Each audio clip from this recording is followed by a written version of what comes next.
Hi there guys, it's Lewis from DarkSideWarGaming, and today I'm carrying on with the Dark Angels Codex reading. We're going from the origins of the Dark Angels now. Okay, right.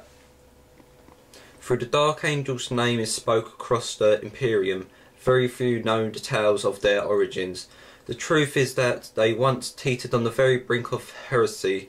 That terrible betrayal besmirched all of the chapter's feats of flavour and left an indelible stain on their honour. Such is their shame that from the time of they have strived for absolute from their sin of the millennium past. Only the highest ranking members of the Dark Angel chapter know the terrible, shameful secret of what happened tens of thousands of years ago.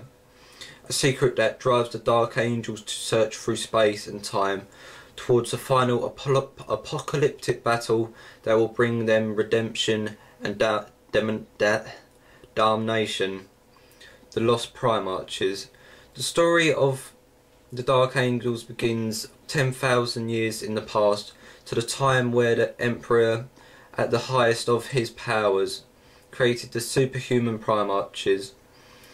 The genes used as the basic building blocks for these elite warriors have been taken centuries to gather and refine, and despite the Empire's most potent physics warding, his industry did not go unnoticed by the malevolent power of the warp. Though none can say exactly what tragedy occurred, it is can't read today. I had a long day at school, so speculated that the Chaos Powers combined their strengths and somehow stole the foretold Padayachee away from the Empire, casting them beyond the Empire's reach throughout the galaxy. The ward encrusted, incalibrated capsules of one Padayachee who was to become Lion L. Johnson, founder of the Dark Angels, crashed upon an isolated planet on the northern fringe of the roiling Eye of Terror, the death world of Caliban. Right, next part. Caliban was a cruel and harsh environment as any in the galaxy. The dark, twisted forests that conferred the globe were infested with creatures that have been warped by unnatural forces. To treat the forest paths was to invite certain death, for so furious were they raving beasts that which were mere day-to-day survival with a ceaseless struggle. The humans inhabitants of Caliban were forced to live in huge forbidding keeps located in clearings hacked through the thorny forest, cut off from terror by the warp storms that have ravaged the galaxy in the age of strife. Citizens of Caliban had regested a feudal state ruled over the warrior nobility.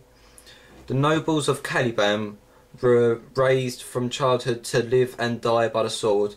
They were disciplined fighters and extremely brave.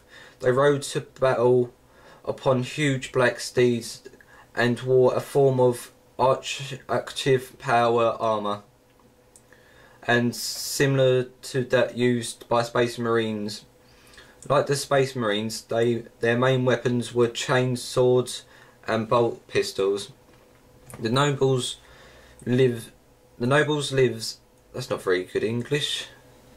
The nobles live where one of constant hardship and fighting against the savages packs of creatures that lurked under the dark canopies. Life for many was a short and brutal affair. Only the best survived, living to see their second decade. The twisted beasts lurking beneath the dark bowers were not merely subjects of myth and legend. They were all too real and all too dangerous. Reality of life on Caliban. Sometimes a creature was so mutated and foul as the vegetation in its path were terrorists in an area. forcing the local ruler to dedicate a quest. Nobles from all around would come to attempt to kill the beast. Slaying a quest creature could bring honour for the nobles skilled enough to kill it. More than not, though, they fought only a bloody and horrific death at the teeth of the talons of a hell-spawned abomination. The young lion. Such there was a planet where the young Primarch awoke, tearing his way, screaming from the shattered incubator capsules that had birthed him. Most of the other Primarches were found and raised by local human inhabitants of the planet. They were cast away upon, were very quickly rising to position of great power and responsibility within their adopted societies. This was not to be Johnson's fate. However, he found himself in a remote, isolated region of Caliban, many miles from the nearest human settlement. How Johnson survived these early years on Caliban is a mystery, but he should have perished within the first few minutes on the planet. But Johnson did not die. Somehow a young child of one of the most deadliest death worlds in the galaxy, he did not only survive, but he grew strong and tall within a short span of years. What it was like for him in those grim, dark days, none can say, for there were no one present to record the events of his early life. What terrible deeds he was forced to perform merely to avoid starvation must have gone unsaid. Johnson was forced to trust his own wit and skill in order to survive. He had no one to aid him. He could really only rely on himself. A decade after his arrival on the planet, the Primarch met other humans for the first time, the Order. The first men who Johnson encountered were knights belonging to a group known simply as the Order. The Order had reputation across all of Caliban for the noblest, honesties, fearless skill of the Brother Knights. Uniquely among the warrior nobles of Caliban, the members or brothers of the Order were selected by merit and skill at arms rather than inheritance. Anyone could join the Order, no matter how low-born they might be. Contingents of the Brother Knights from the Order travelled far and wide to keep giving their aid wherever it was needed. It was a while on one of the great expeditions that a band from the Order came upon the wild man that hunted the beast-ridden forests. Thinking him a monster, the knights were ready to join battle with the Primarch. Then one of their numbers, sensing that there was something more to the creature than was at first appearance, halted his fellows. The name of the Primarch saviour was Luther, and his order of the man-born,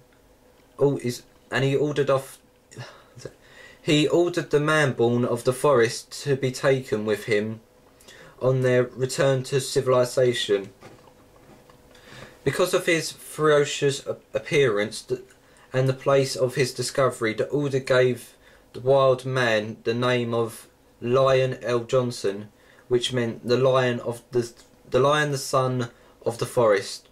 Johnson easily adapted to the ways of humans, learning to speak quickly, remarkably quickly.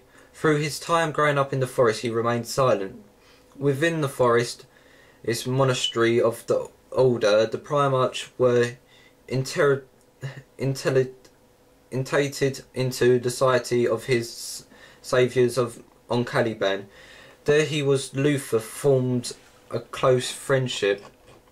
It appeared that the two men filled the gaps in each other's personalities, where Johnson was temperamental and taciturn, don't know how you say it. Luther were charming and charismatic, where Luther was and was temperamental, tactical, Luther were charming and charismatic.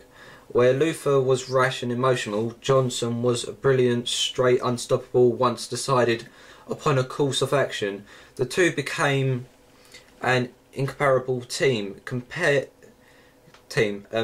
their differences in age and experience, over the following years, Johnson and Luther rose through the ranks of the Order.